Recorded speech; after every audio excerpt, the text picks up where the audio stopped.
Hi, this is Mark Laughlin speaking for the ambidextrous gunfighter. We've added the our old standby, our Burris Fast Fire II, to atop of our Buckmark field target pistol. Now, the Fast Fire II has been a long time feature in our stable of optics. They've now got the Fast Fire III, and the Fast Fire IV, I think, is even out. This thing's still chugging along.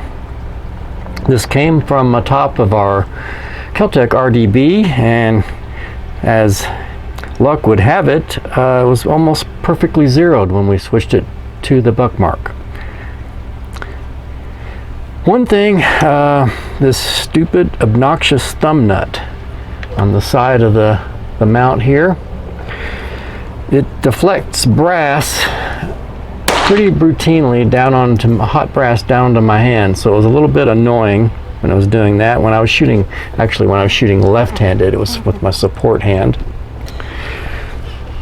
So anyway, we took her out and did some kind of comparisons with the Buckmark versus one of our all-time favorite 22 pistols. This is a Kel-Tec P17, which we have a Shield SMSC mounted atop of it. And we found that the P17 is capable of excellent accuracy, but being so lightweight, this thing weighs less than 13 ounces, I think 12.8 ounces, that your marksmanship fundamentals must be perfect.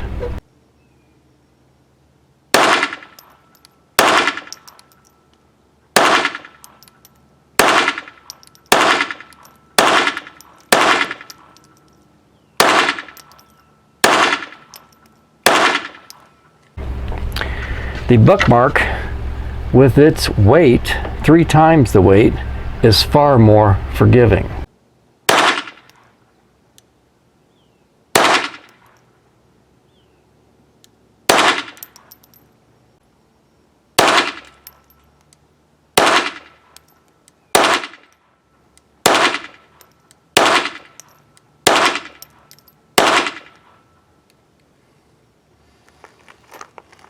Now, while the Buckmark trigger is very crisp,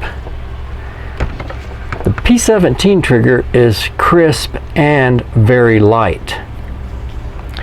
It's probably half the weight, trigger weight pull of the Buckmark. This made switching between the two a bit of a challenge.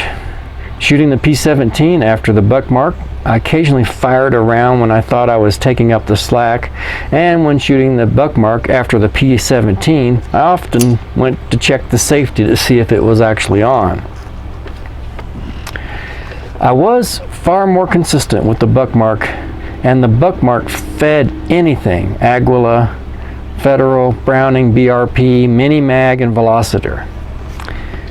Whereas the P17, with its with the red dot mounted on it, which is not officially approved by Kel-Tec, but the P17 pretty much insists on Velociter, and without the red dot, it runs fine with Mini Mag too, but does not like any of the bulk ammos. Now, the Browning BRP ammunition, which we have long disparaged for its failure rate in many of our semi-automatics, from the 1022 to the Ruger 2245 to the P17, was on track to reliable performance in the Buckmark on this day, with about 200 rounds of it fired, until I experienced a distinctive low report and subsequently a failure to extract.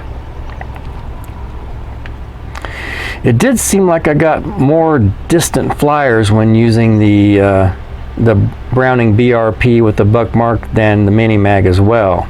Otherwise, the Buckmark performed very well with everything. Now, during 2 sets of rapid fire point shooting drills, the Buckmark dominated the P17 with groups probably half the size. This was something of a surprise given my experience with the P17. I suspect the weight, the added weight of the Buckmark helped with these rapid fire point shooting drills. Now the Cocobono wood grips are gorgeous, and even my wife remarked on the pistol's beauty. It has the elegance of a fine musical instrument. In fact, I think they do use this wood in making many musical instruments. I also found that the knot here on the elevated portion, which is mirrored on the other side, especially just adds to the aesthetic. And then you have the tastefully done Buckmark logo engraved into the grip. The magazine release is very well protected, which is really good for a hunting pistol so as to prevent accidental disengagement of the magazine. Although I do definitely have to alter my shooting grip to reach it, I have to shift the pistol up almost like you're pointing it almost at your face. Not quite that bad, but it's almost what it feels like. I often ended up setting the pistol on the table and reaching underneath and ejecting the magazine like this. Just seemed way more convenient. Now that golden trigger with it, well, it's kind of trademark Buckmark. It'd be garish if not for the fact that the quality of the trigger does earn the gold. I understand that there's a spring that you can reverse to reduce the pull weight, so maybe I'll try that when I do my illegal field strip. Now, equipped with the red dot, I was delighted with my consistent Buckmark groups. I know many like the iron sights on this pistol, but I think the front sight needs to be thinner, more like the front post on an AR-15.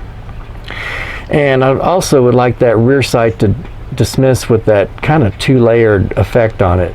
I find that a little disorienting. I think most people probably won't have a problem with it. I know that years ago, when I first had my opportunity to shoot a Buckmark at a friend's house, it had iron sights, and I found it to be astonishingly accurate, routinely hitting 6-inch steel out to 75 yards. So I was very impressed and looked forward to someday doing a little more testing with one of these. In sum, for CCW self-defense 22 LR pistol, I'd choose the P17 for its capacity and its minute carry weight. But for a hunting pistol or a range target pistol, I'd choose the Buckmark. It's Mark Laughlin speaking for the Ambidextrous Gunfighter. Please like, share, and subscribe. Thanks for watching.